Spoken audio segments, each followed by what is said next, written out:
صفحہ نمبر 382 جاری۔ سوال نمبر 6، مسیحیت کی اہم مذہبی تقریبات کا جائزہ لیں۔ جواب، رسمیں بپتسمہ یہ عیسائیت کی پہلی رسم ہے۔ یہ ایک غسل ہے جو دائرہ عیسائیت میں داخل ہونے والے کو یاد دلاتا ہے اس کے بغیر عیسائیت قبول کرنے والے شخص کو عیسائی نہیں کہا جا سکتا۔ اس رسم کی پشت پر عقیدہ کفارہ کا کارفرما ہے۔ عیسائیوں کا عقیدہ ہے کہ بپتسمہ لینے سے انسان یسوع کے واسطے سے ایک بار مر کر حیات ثانی پاتا ہے۔ موت کے ذریعے سے اصل گناہوں کی سزا ملتی ہے، اسے حیات نو سے آزاد قوت ارادہ حاصل ہوتی ہے۔ اس رسم کو بجا لانے کا طریقہ یہ بیان کیا گیا ہے۔ صفحہ نمبر 382 بپتسمہ لینے والے کو کمرے میں اس طرح لٹا دیا جاتا ہے کہ اس کا منہ مغرب کی طرف ہو، پھر وہ اپنے ہاتھ مغرب کی طرف پھیلا کر کہتا ہے، اے شیطان، میں تجھ سے اور تیرے ہر عمل سے دستبردار ہوں، اور وہ مشرق کی طرف منہ کر کے زبان سے ایک عیسائی عقائد کا اعلان کرتا ہے۔ اس کے بعد ایک اندرونی کمرے میں لے جاتا ہے جہاں اس کے تمام کپڑے اتار دیے جاتے ہیں اور سر سے پاؤں تک دم کی ہوئی تیل سے اس کی مالش کی جاتی ہے، پھر اسے بپتسمہ کے حوض میں ڈالا جاتا ہے۔ اس موقع پر عیسائیت میں داخل ہونے والے سے 3 سوال دریافت کیے جاتے ہیں: کیا وہ باپ، بیٹے اور روح القدس پر مقررہ تفصیلات سے ایمان رکھتا ہے؟ ہر سوال کے جواب میں کہتا ہے، ہاں میں ایمان رکھتا ہوں۔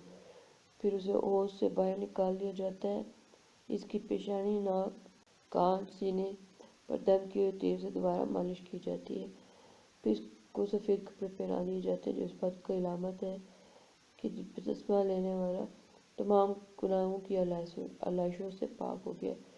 پھر بپتسمہ پانے والوں کا جلوس ایک ساتھ کلیسا میں داخل ہوتا ہے اور پہلی بار عشاء ربانی کی رسم میں شریک ہوتا ہے۔ عشاء ربانی دائرہ عیسائیت میں داخل ہونے کے بعد یہ اہم ترین رسم ہے۔ یہ رسم حضرت مسیح کی قربانی کی یادگار کے طور پر منائی جاتی ہے۔ حضرت مسیح نے گرفتاری سے قبل حواریوں کے ساتھ ایک رات کھانا کھایا۔ انجیل متی میں اس کا ذکر کیا گیا ہے کہ جب وہ کھانا کھا رہے تھے تو یسوع مسیح نے روٹی لی اور برکت دے کر توڑی اور شاگردوں کو دے کر کہا، اسے کھاؤ، یہ میرا بدن ہے۔ پھر پیالہ لے کر شکر کیا اور ان کو دے کر کہا کہ تم سب اس میں سے پیو، کیونکہ یہ میرے اس عہد کا خون ہے جو بتیروں کے لیے گناہ کی معافی کے واسطے بہایا گیا ہے۔ لوکا نے اس میں یہ اضافہ کیا کہ اس کے بعد حضرت مسیح نے حواریوں سے کہا، میری یادگار کے لیے یہی کیا کرو۔ اس رسم کو بجا لانے کا طریقہ یہ لکھا ہے۔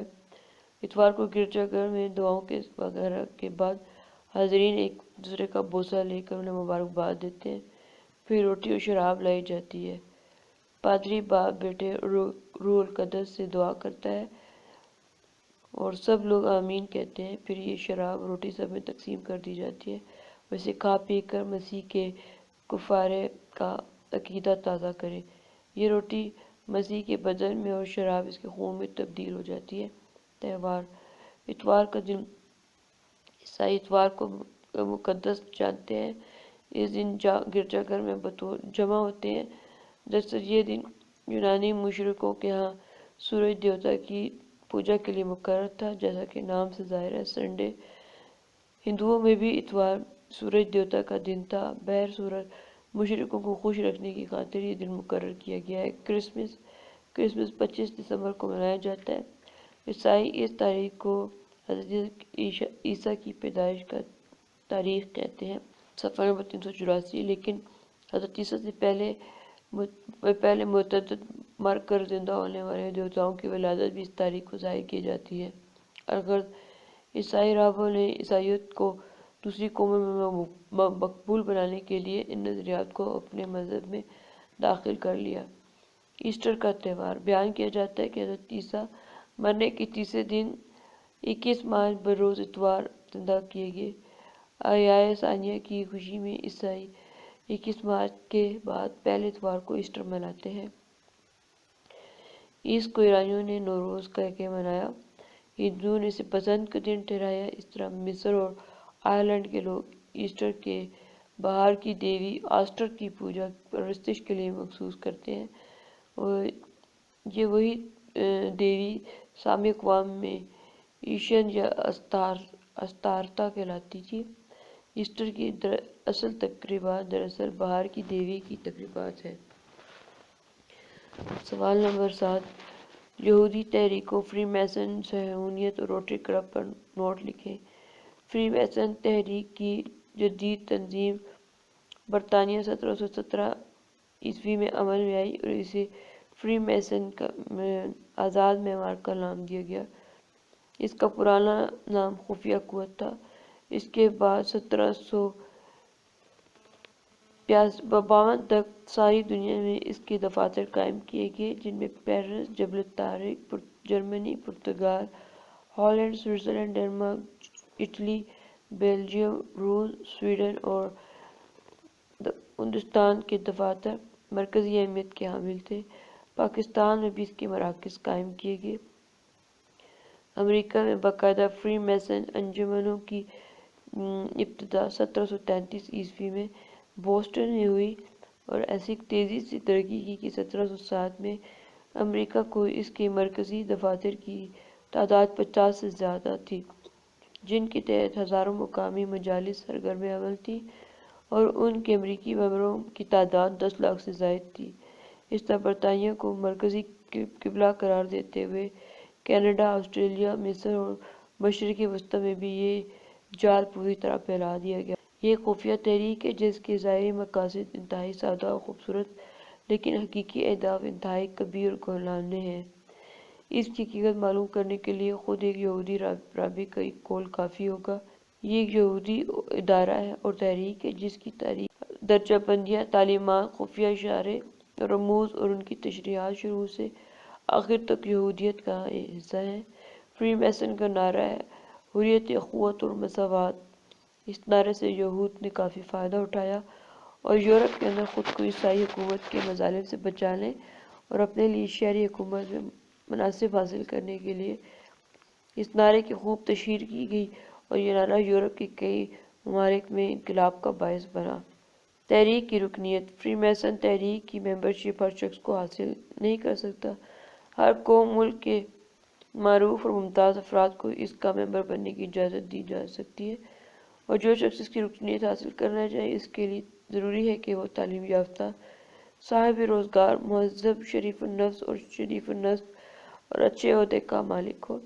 جذباتی نہ ہو۔ اس ممبرشپ کے لیے درج ذیل حلف اٹھایا جاتا ہے: میں اس کائنات کے عظیم خالق عظیم کی قسم کھا کر کہتا ہوں، میں فری میسن تحریک کے رازوں، علامتوں، اقوال، تعلیمات و اعمال کو کبھی ظاہر نہیں کروں گا، ان کو ہمیشہ سینے میں مدفون رکھوں گا۔ صفحہ نمبر 385۔ اس حلف نامے سے فری میسن تحریک کے بارے میں جو اہم معلومات ملتی ہیں، مثلاً یہ کہ اس تحریک کا اس ظاہری لبادہ سے کوئی تعلق نہیں، اس لیے جو دستور ظاہری طور پر دکھایا جاتا ہے، اس لیے اس قسم کے شدید قسم نامے کی کیا ضرورت ہے۔ دوسری چیز اس حلف نامے سے ملتی ہے وہ یہ ہے کہ اس کے مقاصد انتہائی خطرناک اور پر اسرار ہیں، اس لیے قسم میں ان کے بارے میں ہر قسم کی رازداری کا پر شدید زور دیا گیا۔ فری میسن تحریک کے 3 مراحل ہیں۔ علامتی میسنری: اس مرحلے میں مختلف ادیان و مذاہب کے لوگوں کو داخل ہونے کی اجازت ہوتی ہے اور ان سے ایسے پراسرار اعمال اور حرکات کرائی جاتی ہے جن کا مفہوم سمجھنے سے وہ قاصر رہتے ہیں۔ شاہی میسنری اس مرحلے کے ممبروں میں اکثر یہود پر مشتمل ہوتی ہے جن کو رفقا کہا جاتا ہے۔ اس میں یہودی ممبروں یا علاقائی میسنری کی صرف اعلیٰ درجے کے مخلص ممبروں کی شمولیت کی اجازت ہوتی ہے۔ نمبر 3، عالمی میسنری۔ عالمی میسنری سب سے اونچا درجہ ہے جس میں صرف اعلیٰ درجے کے خالص یہودی شریک ہوتے ہیں جنہیں حکماء کہا جاتا ہے۔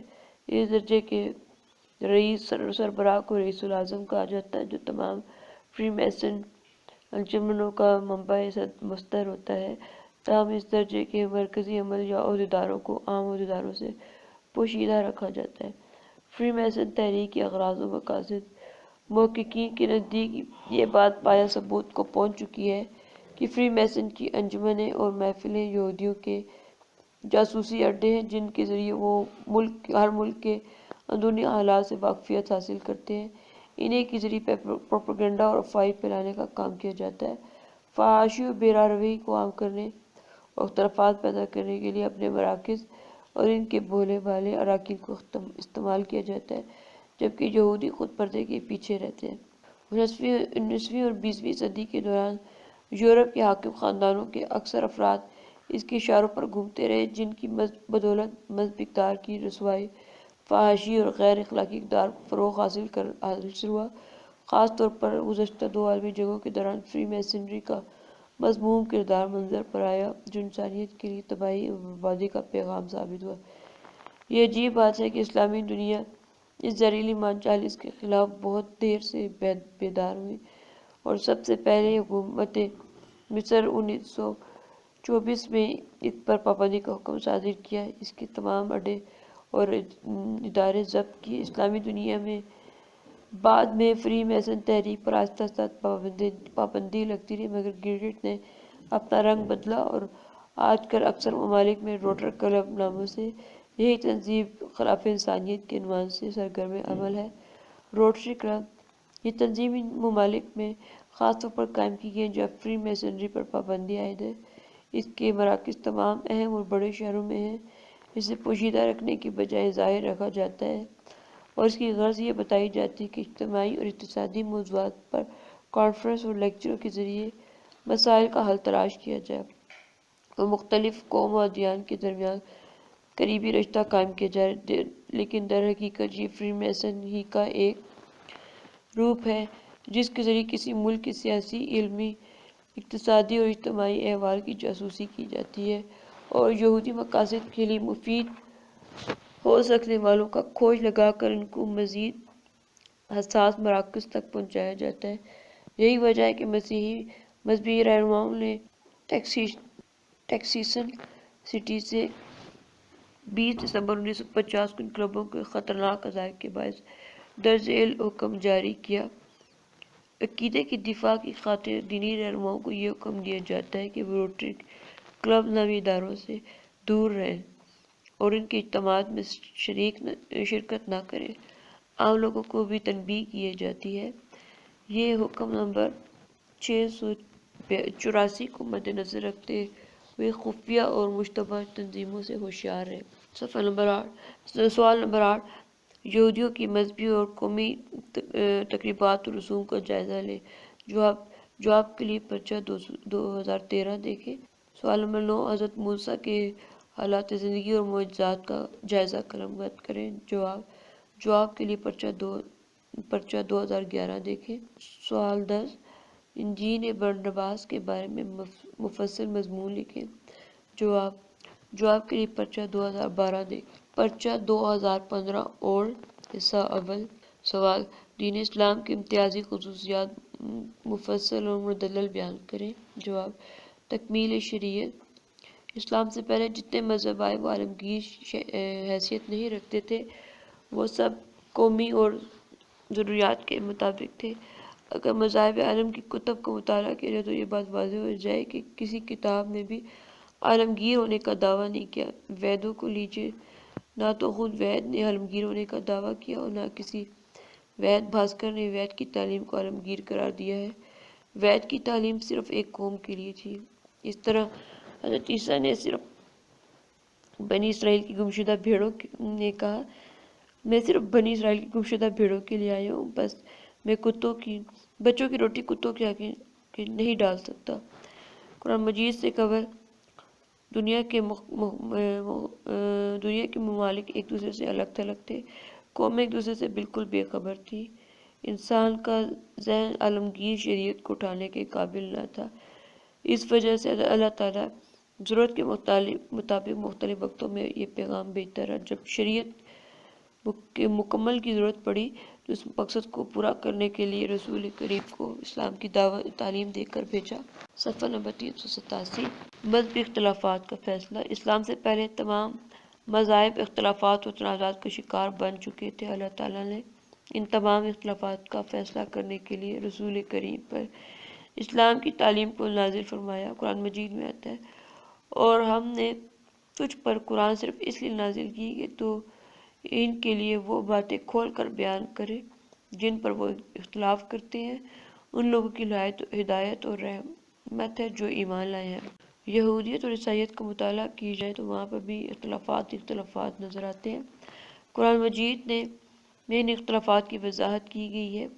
قرآن میں عقیدہ تثلیت اور عیسیٰ اور مریم کے خدا ہونے کی تردید کی گئی ہے۔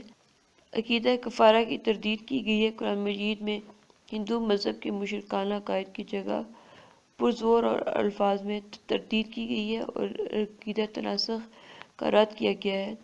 مادہ روح کی ابدیت اور ازلیت کا عقیدہ رد کیا گیا ہے۔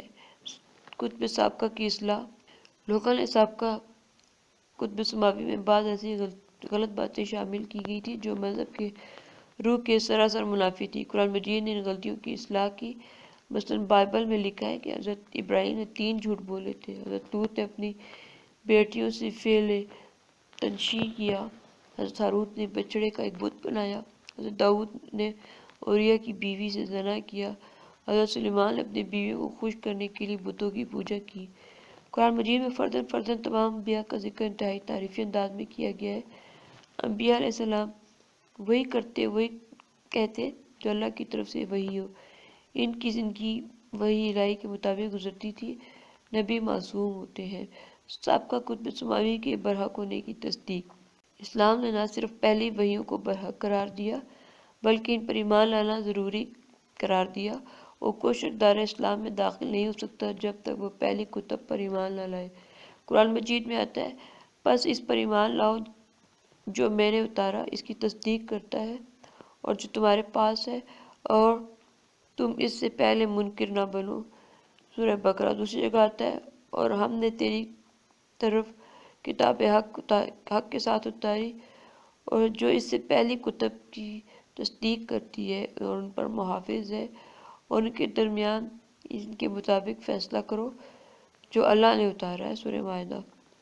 قرآن مجید پہلی کتاب کا مصدق 2 لحاظ سے ہے۔ ایک تو اس لحاظ سے قرآن مجید تمامی کتب سماوی کو من جانب اللہ جب مانتا ہے۔ دوسرا اس لحاظ سے کہ مصدق ہے کہ پہلی کتب میں قرآن مجید اور رسول کریم کے متعلق پیشن گوئیاں تھی۔ قرآن مجید نے ان پیشن گوئیوں کو پورا کر کے ان کتب کو سچا ٹھہرایا ہے۔ گمشدہ توحید قائم کرنا، قرآن مجید کے نزول سے قبل دنیا سے توحید کا چراغ بجھ چکا تھا اور ہندو مذہب میں 33 کروڑ دیوتا بن چکے تھے۔ بدھ مت میں خدا کا تصور توہمات اور قیاسات کے نیچے دب کر گم ہو گیا تھا۔ زرتشت میں خدا کا صحیح تصور ختم ہو چکا تھا۔ عیسائیت تثلیت کے چکر میں پھنسی ہوئی تھی۔ یہودی بھی راہ سے بھٹکے ہوئے تھے، غرض دنیا کسی نہ کسی رنگ میں شرک کے مرض میں مبتلا تھی۔ لہٰذا اللہ تعالیٰ نے اسلام کے ذریعے توحید کی بجھی ہوئی شمع کو اثر نو جلایا اور بھٹکے ہوئے دلوں کو خدا کی توحید سے راستہ دکھایا اور شرک کو ختم کیا۔ صفحہ نمبر 388۔ تکمیل انسانیت، اسلام سے قبل کے تمام مذاہب انسانیت کی تکمیل سے قاصر تھے۔ یہودی مذہب نے انتقامی جذبہ کو ابھارا جبکہ عیسائیت غصہ کو بالکل ختم کرنے کی تعلیم دی ہے۔ ہندو مت میں ذات پات کی تقسیم نے انسانیت کو کئی حصوں میں تقسیم کر دیا۔ یہی حال بدھ مت کے زرتشت اور کنفیوشس کا ہے۔ اس وجہ سے تکمیل انسانیت کے لیے ایک ایسے دین کی ضرورت تھی جو انسانی قوتوں کی اعتدال پر نشو و نما کرے۔ اس مقصد کو پورا کرنے کے لیے اللہ تعالیٰ نے قرآن مجید نازل کیا۔ قرآن مجید مناسب موقع پر انتقام کی بھی تعلیم دیتا ہے اور رحم کی بھی تعلیم دیتا ہے۔ اگر مناسب موقع انفال فی سبیل اللہ کی تعلیم دیتا ہے مگر تبذیر سے روکتا ہے۔ اس طرح اسلام انسانی قوی کی نشو و نما اعتدال پر کر کے انسانیت کو پایۂ تکمیل تک پہنچاتا ہے۔ وحدت انسانی، اسلام سے پہلے کسی مذہب نے نسل انسانی کی وحدت کا نظریہ پیش نہیں کیا، مگر اسلام نے نسل انسانی کو وحدت کی لڑی میں منسلک کر دیا، ان کی تمام تعصبات کو ختم کر دیا جس سے وحدت کو نقصان پہنچتا تھا۔ مذہبی تعصبات کو ختم کرنے کے لیے اسلام نے یہ تعلیم دی ہے کہ تمام سماوی رسل اللہ تعالیٰ کی طرف سے آئے ہیں اور تمام قابل احترام اور معزز ہستی ہیں۔ اسی وجہ سے مسلمانوں کے لیے سابقہ کتب بسماوی اور رسل پر ایمان لانا ضروری قرار دیا گیا ہے۔ مذہبی تعصب کو ختم کرنے کے لیے قرآن مجید نے تمام مذاہب کو ایک مشترکہ امر یعنی توحید پر جمع ہونے کی دعوت دی ہے، کیونکہ تمام مذاہب کی بنیاد توحید پر ہی قائم ہے۔ اگر تمام مذاہب کا مطالعہ کیا جائے تو معلوم ہو جائے گا ہر مذہب میں خدا کا تصور موجود ہے۔ یہ الگ امر ہے کہ مرور زمانہ سے مذاہب کے اس تصور میں انسانی خیالات کی آمیزش ہوتی چلی گئی۔ وحدت انسانی کے لیے قومی اور لسانی تعصبات نہایت خطرناک ہے۔ ان تعصبات نے دنیا کی اقوام میں منافرت اور مخاصمت کی آگ بھڑکا دی۔ قرآن نے ان تعصبات کو ختم کرنے کے لیے نہایت ہی اعلیٰ پیرایا میں تعلیم دی ہے۔ قرآن مجید میں آتا ہے، اے لوگو غور کرو کہ تم ایک ہی ماں باپ کی اولاد ہونے کی وجہ سے ایک ہی نسل کے افراد ہو۔ کسی عربی کو اجمی پر کوئی فضیلت نہیں، اور نہ کسی اجمی کو عربی پر فضیلت ہے، اور نہ کسی گورے کو کسی کالے پر تفوق ہے، اور نہ کسی کالے کو گورے پر فضیلت ہے۔ ہاں اگر فضیلت ہے تو صرف تقویٰ کی وجہ سے ہے۔ زاد المعاد۔ قرآن مجید نے اس نظریہ کو عالمی رنگ میں نماز اور حج کی عبادت میں پیش کیا ہے، جب تمام انسان بلا تفریق قوم و ملت ایک دوسرے کے ساتھ کھڑے ہو کر وحدت نسل انسانی کی تصویر پیش کر رہے ہوتے ہیں۔ خدا کا ارادہ ازلی کی تکمیل۔ خدا کا ارادہ جس سے اشیاء پیدا کرتا ہے، اس کی تکمیل ایک ضروری امر ہے۔ اللہ تعالیٰ نے ارادہ کیا کہ بنی نوع انسان کی ہدایت کے لیے وحی نازل کرے گا، سو وحی وقتاً فوقتاً ضرورت کے مطابق نازل ہوتی رہی ہے۔ اس ارادے کی تکمیل کے لیے یہ ضروری تھا کہ اسلام انہی مکمل صورت میں قرآن کی صورت میں نازل ہو۔ سوال نمبر 2، مذہب کے آغاز اور ارتقاء کے متعلق ارتقائی نظریہ اور مذہبی نظریے پر تفصیلی بحث کیجیے۔ جواب، مذہبی نظریہ۔ اسلام نے انسان اور دین و مذہب کا ابتدا میں جو نظریہ پیش کیا گیا ہے، اس کی روح سے مذہب یا عقیدہ یا عبادت جنگلی، پہاڑی یا غاروں میں رہنے ننگ جھڑنگ انسانوں کے جذبات، خوف و مسرت کا نتیجہ نہیں ہے، بلکہ اللہ نے پہلے انسان کو اپنے نائب کے طور پر پیدا کیا۔ صفحہ نمبر 398۔ اس پر وحی نازل کی، اس کو رہنے سہنے، پہننے اور تمدنی زندگی بسر کرنے، اناج اگانے اور تمام ضروریات زندگی کو حاصل کرنے کا علم بخشا۔ اس نظریے کی ضرور سے عقیدہ توحید و مذہب کی بنیاد ٹھہراتا ہے۔ اللہ تعالیٰ نے انسان کی روحانی ضرورت کو پورا کرنے کے لیے انبیاء کرام بھیجے۔ انہوں نے لوگوں کو توحید اور عبادت الہی کی تعلیم دی۔ اسی وجہ سے یہ کہنا بے جا نہ ہوگا کہ آغاز میں انسان کا مذہب توحید تھا۔ شرک اس وقت پیدا ہوا جب انسانی آبادی دنیا میں پھیل گئی، انسانی ضروریات بڑھ گئی، آب و ہوا اور علاقوں کے اختلاف نے نئے مسائل پیدا کیے اور نبیوں کی تعلیم دھندلی پڑ گئی۔ شرک کو رد کرنے اور صحیح دین سکھانے کے لیے ہر زمانے ہر قوم میں رسول بھیجے گئے، مگر دین اور مذہب کے بارے میں انسان کو مجبور نہیں کیا گیا اور معاملہ اس کے حسن انتخاب پر چھوڑ دیا گیا۔ اس کا نتیجہ یہ نکلا کہ دین حق اسلام کے علاوہ کئی اور مذاہب اور مناہج وجود میں آ گئے۔ اللہ تعالیٰ نے کئی کتابیں انسانوں کو ہدایت اور رہنمائی کے لیے اتاری۔ آخری کامل اور عالمگیر کتاب قرآن مجید ہے، جو آخری رسول صلی اللہ علیہ وسلم پر اتری۔ وہ 1500 برس سے پوری طرح محفوظ ہے اور ہمیشہ محفوظ رہے گی۔ اس میں زندگی کے تمام شعبوں اور پہلوؤں کے لیے ہدایات موجود ہیں۔ یہی وجہ ہے کہ اسلام خدا کا آخری اور آفاقی دین ہے۔ اسے ہم دین و مذہب کا اسلام اور الہامی نظریہ بھی کہہ سکتے ہیں۔ اب مغربی محققین بھی ارتقائی نقطہ نظر کو ترک کر کے قرآنی نقطہ نظر کو تسلیم کرنے پر مجبور ہوئے ہیں۔ چنانچہ پروفیسر شمیٹ نے لکھا ہے، علم شعوب القبائل انسان کے پورے میدان میں اب پرانا ارتقائی مذہب بالکل بیکار ہو گیا ہے۔ نشو و نما کی مرتب کڑیوں کا وہ خوشنما سلسلہ جو اس مذہب نے پوری آمادگی کے ساتھ تیار کیا تھا، اب ٹکڑے ٹکڑے ہو گیا ہے اور نئے تاریخی رجحانوں نے اسے اٹھا کر پھینک دیا ہے۔ یہی مصنف ایک اور جگہ رقم تراز ہے۔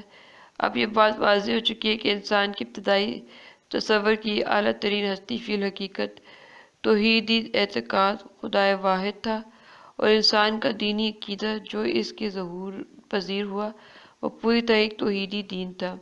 ارتقائی نظریہ مذہب کے متعلق کو دوسرا نظریہ بھی جسے آزاد خیال ارباب تحقیق کا نظریہ کہنا مناسب ہوگا۔ اس سے مذہب کا ارتقائی نظریہ بھی کہتے ہیں۔ جدید ماہرین نے یہ نظریات بڑی شد و مت کے ساتھ پیش کیا، لیکن افسوس ہے کہ تحقیق و تفتیش کے بعد دوسرے میدانوں میں کی مانند اہل شخصی تحقیق کو یہاں بھی محض اندازوں اور تخمینوں سے کام لینا پڑتا ہے۔ اندازے صحیح بھی ہو سکتے ہیں، غلط بھی، لیکن مخالفین مذہب اور ارباب الحاد نے کیونکہ اس نظریے کو بڑا اچھالا ہے، اس لیے ذیل میں روشنی ڈالی جاتی ہے۔ اس نظریے کی روح سے انسانی مذہبی ارتقاء کی کڑیاں حسب ذیل ہیں۔ نمبر 1 پری انیزم، نمبر 2 انیزم، نمبر 3 ٹوٹمزم، صفحہ نمبر 390۔ نمبر 4 اجداد پرستی، نمبر 5 فرضی دیوتاؤں کی پرستش، نمبر 6 توحید الہی کا تصور اپنی مختلف منزلوں اور صورتوں سمیت۔ پری انیزم سے مراد ہے مظاہر پرستی سے پہلے کا دور لا مذہب۔ پری انیزم سے مراد ہے مظاہر پرستی، ٹوٹمزم سے مراد ہے مختلف جانوروں کا تقدس کا عقیدہ اور ان کی پرستش، اجداد پرستی سے مراد برزگان سلف کی روحوں کے خوف یا شدت محبت کے باعث ان کے لیے مراسم عبادت ادا کرنا۔ نمبر 5 سے مراد مشرکوں کی ارجائیت پسند طبقوں نے فرضی دیوی دیوتا ایجاد کر کے ان کی عبادت شروع کر دی تھی۔ نمبر 6 اس سلسلہ ارتقاء کی آخری کڑی ہے، لیکن بعض ماہرین کا اصرار ہے کہ اس کے بعد الحاد اور کفر کا دور آتا ہے۔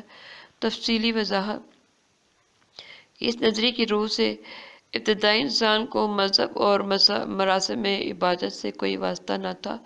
وہ نہایت سادہ زندگی کی بسر کرتا تھا اور ضروریات زندگی کی فراہمی کے سوا اس کے سامنے کوئی اور مقصد نہ تھا۔ آہستہ آہستہ انسان کو نباتات، حیوانات، پہاڑ، زمین، برق و برد، آندھی اور طوفان، سمندر اور آگ، دریا، پانی، چرند پرند، درندے، ان سب چیزوں سے واسطہ پڑا۔ وہ ان سب چیزوں سے نفع نقصان سے آگاہ ہوا، بجلی کی گرج اور چمک سے ڈر گیا، اس لیے پہاڑوں کی بلندی، آسمان کی رفت، سورج کی روشنی اور تمازت، چاند کی ٹھنڈی ٹھنڈی روشنی، ستاروں کی چمک، آگ کی گرمی اور اس کا نفع نقصان سب کچھ ناقابل فہم تھا۔ پھر موسموں کے تغیر، گرمی اور سردی، بارش اور رویدگی نے اسے اور بھی حیرت زدہ کر دیا، اور جب اس کے عزیز و اقارب آہستہ آہستہ مرنے لگے تو وہ سوچنے لگا کہ موت کیا ہے۔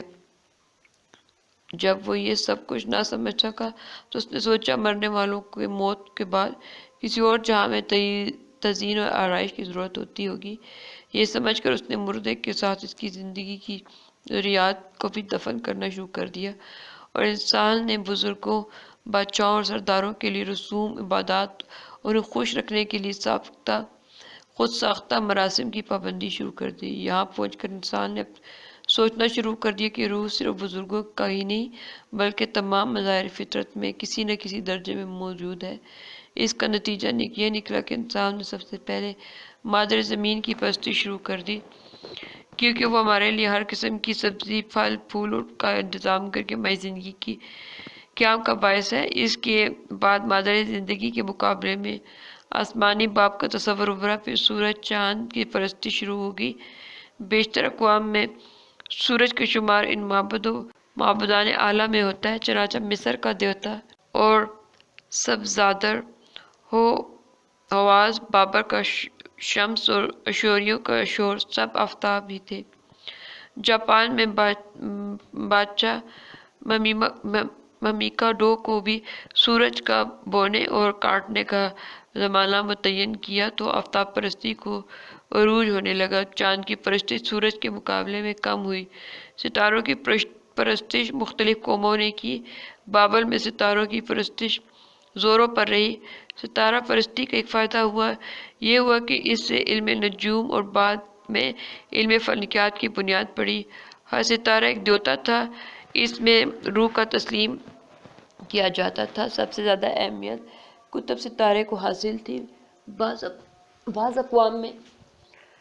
اقوام میں پہاڑوں کی رفت اور کی وجہ سے پرستش کی جاتی رہی، کیونکہ پہاڑوں کی وجہ سے بارش ہوتی اور پہاڑوں سے دریا نکلتے تھے اور زمین کو نہ زرخیز بناتے تھے۔ مختلف اقوام عالم میں بعض پہاڑ مقدس سمجھے جاتے تھے۔ عزیز طلبہ، یہ آڈیو ریکارڈنگ آپ کے لیے ہیومینیٹیرین ڈیولپمنٹ آرگنائزیشن ایبٹ آباد کے زیر اہتمام کی گئی۔ ہیومینیٹیرین ڈیولپمنٹ آرگنائزیشن ایبٹ آباد 2011 سے اپنی مدد آپ کے تحت صحت، تعلیم اور معاشی خود مختاری کے شعبوں میں بہتری کے لیے کوشاں ہے۔ ادارہ نے نہ صرف خیبر پختونخوا بلکہ ملک بھر کے نابینا طلباء کی تعلیمی مشکلات اور رکاوٹوں کو دور کرنے کے لیے FA تا ماسٹرز لیول کی نصابی کتب اور کورسز، جن میں علامہ اقبال اوپن یونیورسٹی کے کورسز بھی شامل ہیں، کو آڈیو ریکارڈنگ میں منتقل کرنے کا اہتمام کیا ہے، تاکہ نابینا طلباء اعلیٰ تعلیم تک رسائی حاصل کر کے ملک و قوم کی ترقی اور خوشحالی میں اپنا بھرپور کردار ادا کر سکیں۔ یہ تمام آڈیو ریکارڈنگز نابینا طلباء کو بالکل مفت فراہم کی جا رہی ہیں۔ نابینا طلباء کے علاوہ دیگر طلباء بھی اس تعلیمی سہولت سے استفادہ کر سکتے ہیں۔ ہیومینیٹیرین ڈیولپمنٹ آرگنائزیشن ایبٹ آباد، ای میل HDOATD@gmail.com، ویب سائٹ HDORG.net، رابطہ نمبر 03459541-838 یعنی 0345 95 41 838۔